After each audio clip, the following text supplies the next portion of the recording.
Hello, friends. I'm Siobhan McDonald from Granger Street Studios. Maybe you've been with me many times before, or perhaps this is your first time.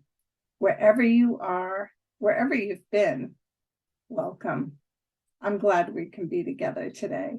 Let's get started with the show. Celebration of St. Patrick's Day, today our program is called There's No Place Like Home. We'll learn about the history of Irish cottages, reminisce about our own homes, and more. Let's begin by thanking our friends from AgeSpan for hosting this event. Last month, I was able to meet some of you on screen live, which was a lot of fun. Thanks, Lynn, and everyone else at AgeSpan for keeping this program going. And of course, I want to thank the caring people at Right at Home Boston and Maine for sponsoring this program. They offer companion care, nursing care, and more. We really appreciate how you give back to the community with programs like this one.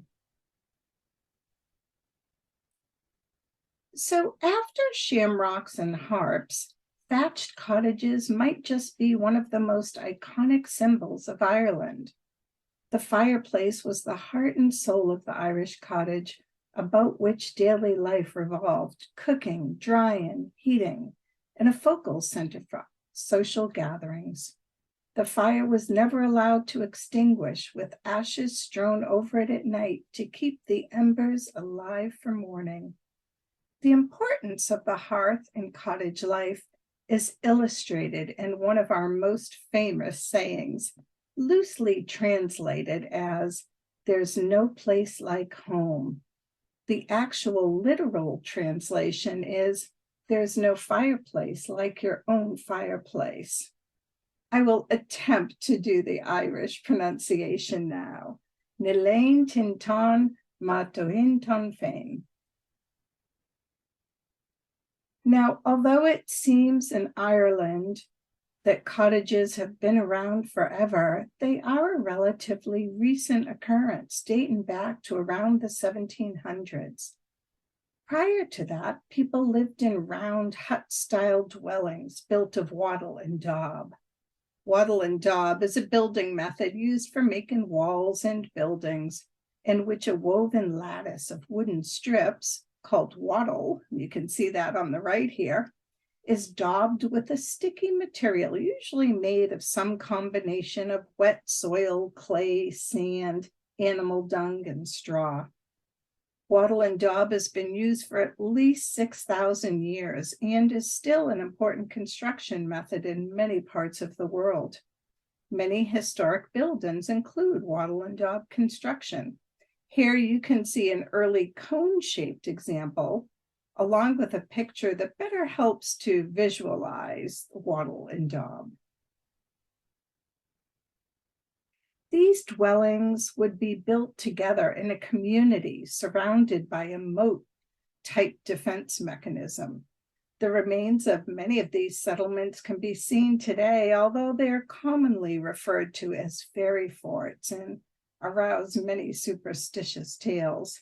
Here's an artist's rendering of what this may have looked like. And here is a reconstruction of one from the Bronze Age, more than 3,000 years ago.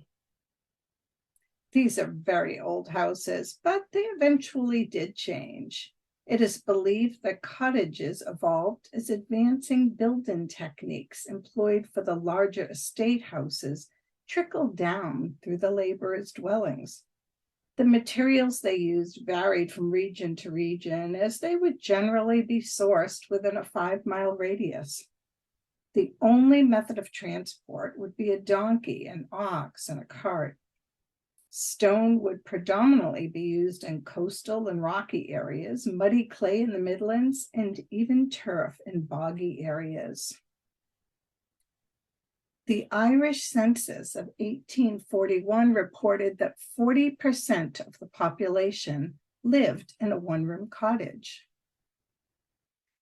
Cottages literally grew out of the landscape that surrounded them.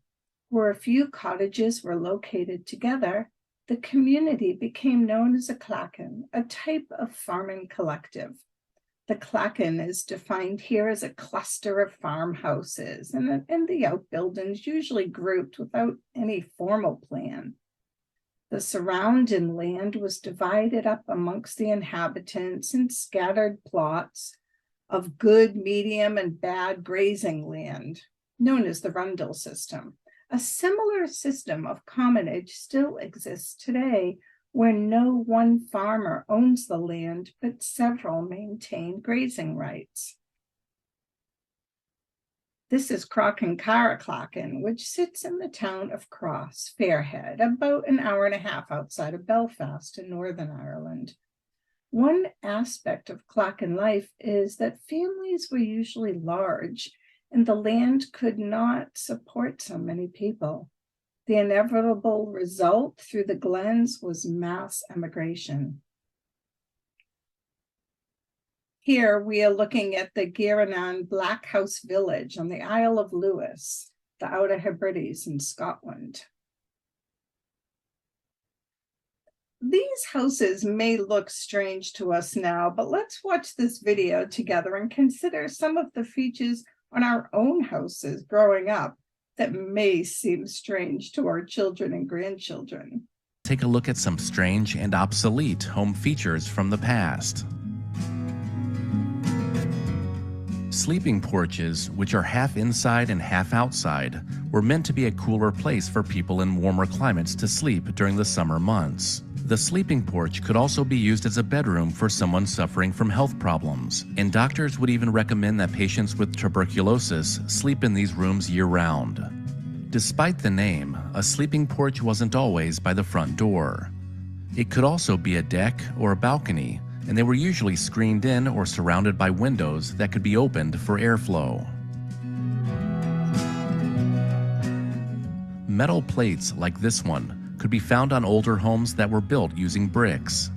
These cast or wrought iron plates, often shaped as an S, X, or even a star, are peculiar when you see them on houses today, but they are actually wall anchor plates that would prevent the bricks from bowing outward or even collapsing. The plates were evenly spaced and were connected to rods that went through the wall, which helped to make them more stable.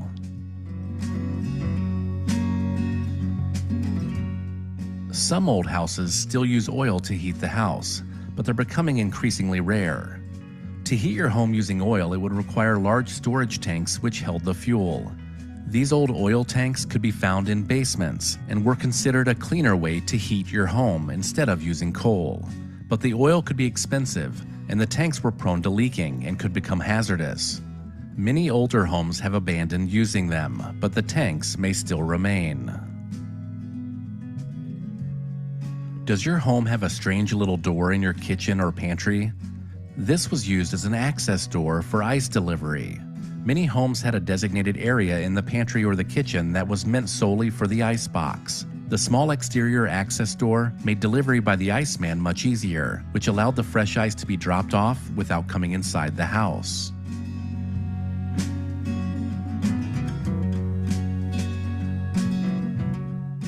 Dutch doors were popular with 18th century Dutch settlers, and they are doors that are split horizontally in the middle. This would allow you to open just the top to let in the sun and air, while at the same time keeping out animals.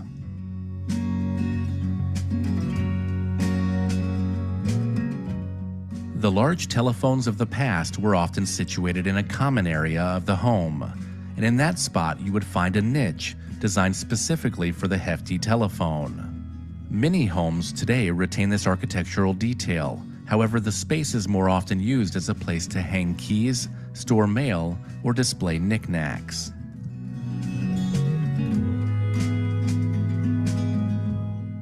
If your house has a tiny iron door that leads to the basement, then you most likely had a coal chute at one time. Prior to oil or natural gas, many families heated their homes by burning coal. Coal delivery men traveled door to door to provide people the fuel they needed to power their furnace. They would shovel the coal through the small door and down the chute into the basement. Once in the basement, homeowners could shovel the coal directly into the furnace. Today, most of the chutes are gone, but you can still find the iron doors on the outside of older homes.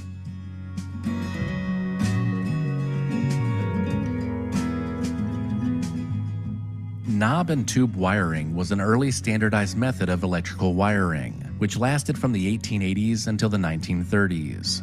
The system consisted of single insulated copper conductors run within walls or ceiling cavities. Knob and tube wiring was replaced as the method for wiring homes because of the installation costs.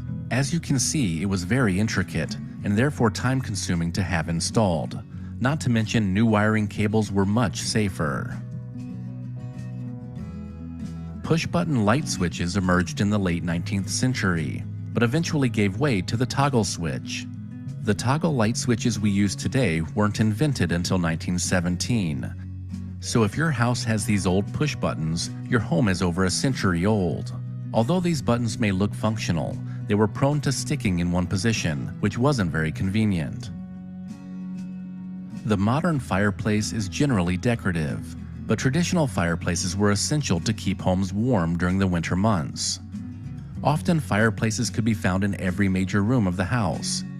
The introduction of furnaces and later central heating rendered most of these fireplaces obsolete, and many were sealed off.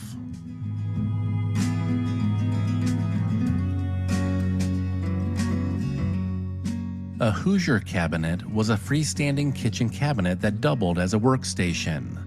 These cabinets were commonplace in kitchens during the first few decades of the 20th century. They would eventually decline in popularity once built-in kitchen cabinetry and countertops became the norm.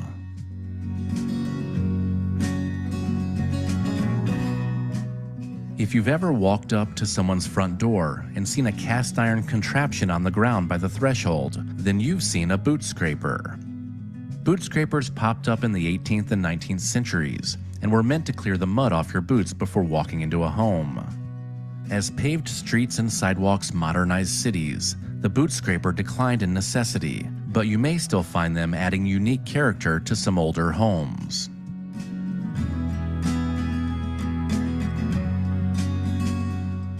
Invented in 1855, steam radiators were traditionally made of cast or wrought iron, and remained popular despite being less efficient than modern HVAC systems.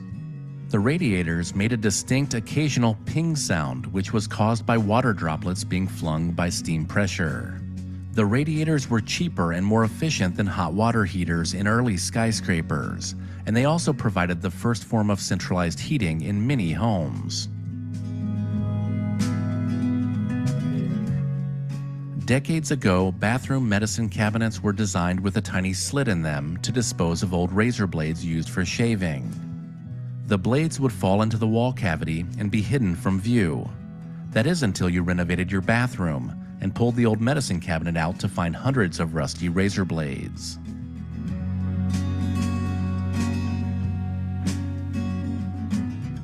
Home milk delivery was common practice during the first half of the 20th century. To make delivery easier, many homes had a milk door that could be used to receive milk and other dairy products.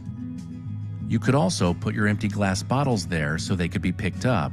The small door was situated on the exterior of the house and had a door that opened from the outside and another door that opened from the inside, so you could retrieve your milk from the insulated box.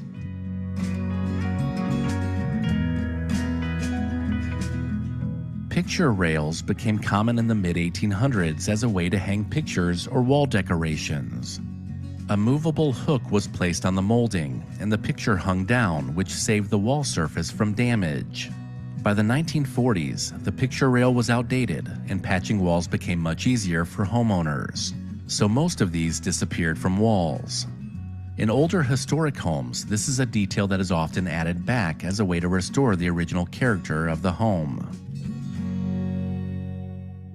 Wow, that was so interesting.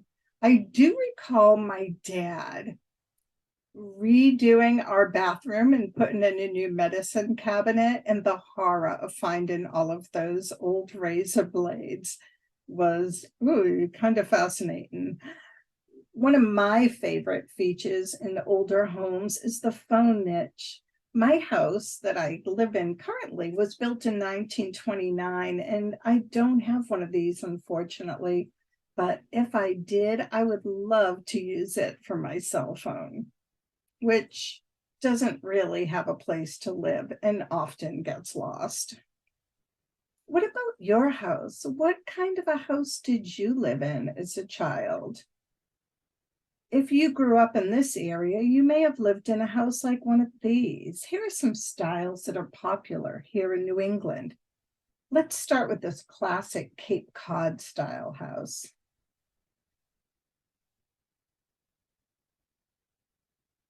And here we have a grand federal style home in Salem, Mass.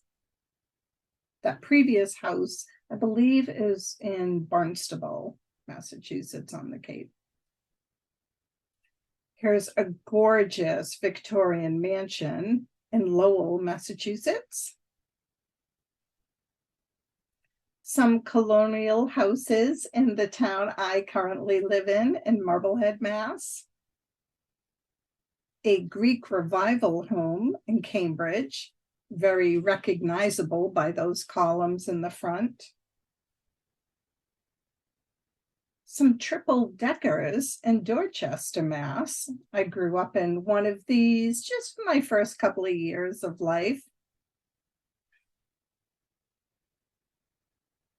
Whatever type of house you grew up in, whether you lived in an apartment as a city dweller or rambling rural farmhouse, whether a suburban neighborhood or tucked away dead-end street, I'm so glad that although we may have come from different places, we can all be here together today.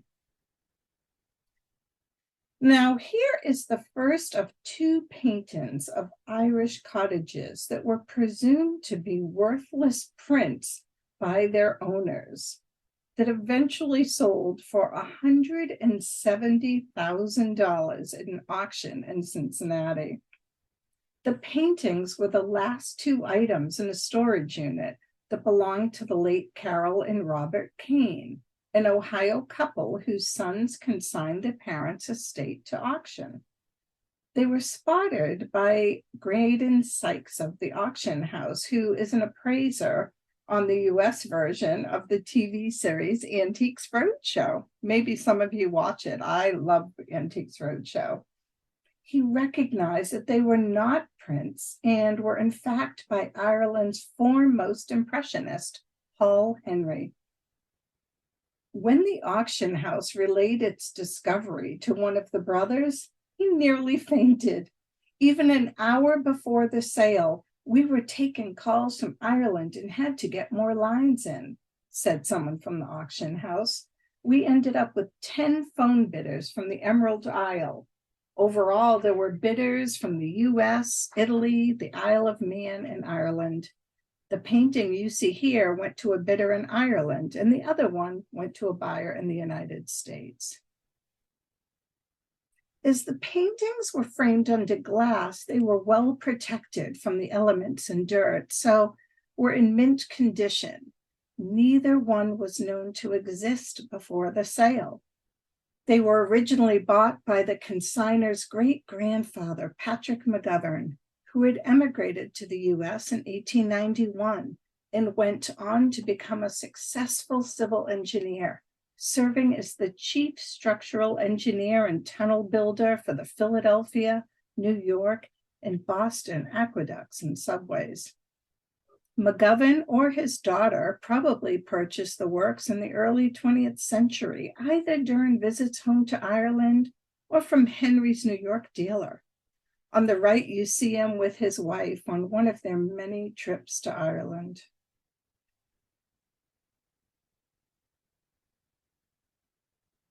But let's get back to talking about houses. Early cottages did not have any foundations. However, as they advanced, trenches were dug and filled with stones, clay, and mud to stabilize them. Floors were often constructed of compacted mud or clay, although flagstones were frequently used when available. The fireplace or hearth was usually formed of stone and located at the center of the house with a bedroom behind it to further absorb the heat. Some fireplaces were built of wattle and daub. However, remnants of these are few and far between, as the introduction of the hotter burn and fuel, coal, necessitated stone flues to prevent chimney fires. Although a central hearth was prevalent, there are many examples of cottages where the hearth is located on a gable wall, and yet more where they were at either end of the cottage, sometimes to heat a bedroom and at other times purely for aesthetic reasons. Roof construction varies throughout the island. The materials are different according to the region's produce. In areas with good arable land, it was oaten or wheaten straw. Other materials included heather, rushes, marram grass, and flax. Thatchers were highly respected tradesmen, and secure in one's services was an art form in itself. You had to put yourself in the way of the thatcher, so he knew your roof needed to be done, but also not be too insistent lest he get annoyed with you and not come at all. Often minor repairs to a thatch would be undertaken by the owner of the cottage themselves. In rocky areas, stone or slate was often used. Corrugated iron was another less attractive method of roofing employed and can still be found, although mostly it is now used as a cheap and quick alternative for roofing sheds and outhouses. Although cottages came in many sizes, they were all only one room deep. The length of the timbers available for the roof determined the width of the house. For many inhabitants of coastal areas and islands, the primary source of rafters was timber washed ashore from the wrecks of ships. These little houses weren't full to the rafters with the charm you think they would be. They were quite literally full to the rafters with humans and animals. Not only did most families have 6 or 7 children, they also shared their living quarters with a pig and a dresser full of hens or chickens. Not exactly the cozy, romantic thatched cottages we have grown to love. There are many references to the Irish, especially in the west of Ireland, keeping their animals in the house with them. However, let's remember that it was the practice of peasant farmers the world over to keep their animals in or very close to the house. In the days before central heating, animal warmth made a tremendous difference in comfort. The pig often slept in a corner of the home and was referred to as the gentleman who pays the rent. Our Irish ancestors, who were thatched cottage dwellers, did not usually own their homes. They built them with their own hands, but they did not own the land upon which they were built. In 19th century Ireland, land is better documented than people. On the larger end of the scale were the thatched mansions, 2-story thatched farmhouses that were often extended from single-story cottages as the occupants became wealthier. Thatched mansions still remained one room deep, but were much taller. It was considered bad luck to build in any direction other than lengthwise. Irish thatched cottages boasted few windows. This helped limit heat loss in winter and kept the interior of the cottages cool in the summer months. However, one of the main reasons for this limited number of windows was the infamous window tax imposed by the British government from 1799 to 1851. This ludicrous tax was imposed on any homeowner whose house had more than 6 openings. The penalty came to be called the typhus tax because of the increased incidence of respiratory problems related to poor air quality in these thatched cottages. By the way, there are still about 2,500 thatched cottages dotted around the Irish countryside. The trade of thatching was passed down through the generations from father to son. The work was fairly steady since thatching must be replaced anywhere from every 5 to 20 years, depending on the material and its condition. Today, with the general decline in popularity of thatched cottages, thatching has become rare as a family trade, but a number of groups and individuals are dedicated to the craft work throughout Ireland. They restore existing cottages and help to build new ones. Here are pictures of a couple of contemporary roof thatchers. As we wrap up our history of Irish cottages, I leave you with these, a few of my favorite pictures of cottages the people are living in today. Many of these are cottages that have been restored and go back to the middle of the 19th century. Here's a beauty with that bicycle built for two. And how about this sweet, sweet view of the water right out the front door of your cottage? Here's a beauty with a slate roof. And another example of a very long cottage, that one room depth built lengthwise, we really can see here. I do hope you enjoyed our program today. I had a lot of fun looking at and learning about Irish cottages with you. Thanks once again to the caring professionals at Right at Home Boston and Maine who sponsor this show, and AgeSpan for being our fabulous hosts. I'm Siobhan McDonald from Granger Street Studios, signing off until we see each other again next month. I hope you enjoyed the program. I'll leave you with this traditional Irish blessing. May your troubles be less and your blessings be more, and nothing but happiness come through your door. Goodbye, friends. Goodbye, friends. Goodbye, friends. It's time to say goodbye. Goodbye, my friends. See you soon.